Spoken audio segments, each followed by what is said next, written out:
Christmas आहे आणि तुम्ही प्लम केक खाल्ला नाहीत तर काय खाल्लात? ख्रिसमस स्पेशल असा छानपैकी जाळीदार मी प्लम केकची रेसिपी घेऊन आलेली आहे. तर चला मग आपण ही प्लम केकची रेसिपी बघूयात. तर हा बघा आमचा प्लम केक कसा छान झालेला आहे. पहिली स्टेप्स आपण इथे करूया.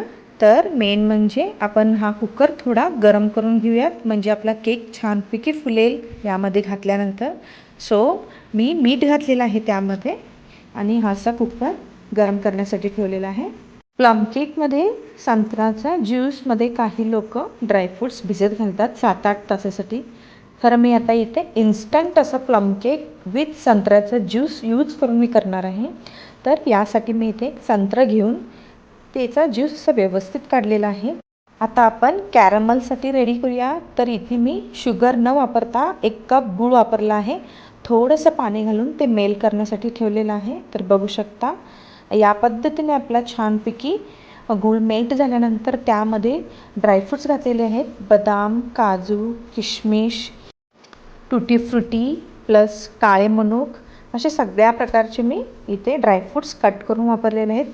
ड्रायफ्रूट्स आपण जेवढे वापराल तेवढेच कमी आहे या प्लम केकमध्ये. ड्रायफ्रूट्स या केकची जान आहे. सो तुम्हाला जेवढे हवेत तेवढे तुम्ही ड्रायफ्रूट्स घालू शकता या केकमध्ये.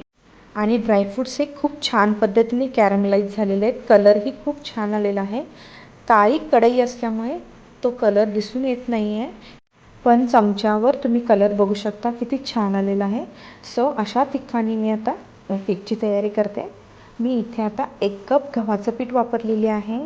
त्याच पद्धतीने आता मी 3 टेबलस्पून मिल्क पावडर वापरणार आहे. मिल्क पावडर जर तुमच्याकडे नसेल तर ते स्किप करू शकता. या ठिकाणी मी गव्हाचं पीठ हे चाळून घेतलेलं होतं. अशा रीतीने आता मी इथे 1 टेबलस्पून व्हॅनिला इसेन्स घातलेला आहे, अर्धा टेबलस्पून बेकिंग सोडा घातलेला आहे आणि 1 टेबलस्पून बेकिंग पावडर घातलेली आहे आणि थोडा संत्र्याचा ज्यूस जो काढला होता तो घालून आपण व्यवस्थित आता तो केक हलवून घेतलेला होता. थोडं 1 टेबलस्पून पुन्हा आपण एक तेल घातलेलं होतं आणि हलवून घेतलेलं होतं. तर मी इथे आता व्यवस्थित असं बटर पेपर तळाशी लावण्यासाठी त्याचा माप घेत आहे. तर त्या पद्धतीने कापून घेतल्यानंतर थोडं घी लावून त्या पॅनला आपण ग्रीस करूया आणि ते कापलेला जो बटर पेपर होता तो आपण असे तळाशी घालून हे मिश्रण किंवा हे जे केकचं बॅटर आहे ते आपण आता व्यवस्थित घालूया. बघू शकता तुम्ही कशा पद्धतीने ठेवलेला आहे. घट्ट झालेला आहे थोडा आणि असंच पाहिजे आहे हा प्लम केक करण्यासाठी. आणि ते पातेलं थोडं आपण टॅप करून घेतल्यानंतर यामध्ये आपण हर एक नमुन्याचे ड्रायफ्रूट्स घालून केक असा सजवून घेऊया. तर या ठिकाणी मी काजू वापरलेले आहे. काजू, बदाम, किशमिश, टुटी फ्रुटी, काळे मनुके असे घालून आपण हा केक व्यवस्थित सजवून घ्यायचा आहे. आणि सो आपला केक बेक करण्यासाठी रेडी झालेला आहे. तो केक मी आता कुकरमध्ये घालून शिजवण्यासाठी ठेवत आहे. तर प्लीज सबस्क्राईब करायला विसरू नका चॅनल. आणि हा केक मी 30 मिनटासाठी मीडियम फ्लेमवर बेक करण्यासाठी ठेवला होता. आणि या ठिकाणी करेक्ट 30 मिनटानंतर मी हा चेक करते आहे केक.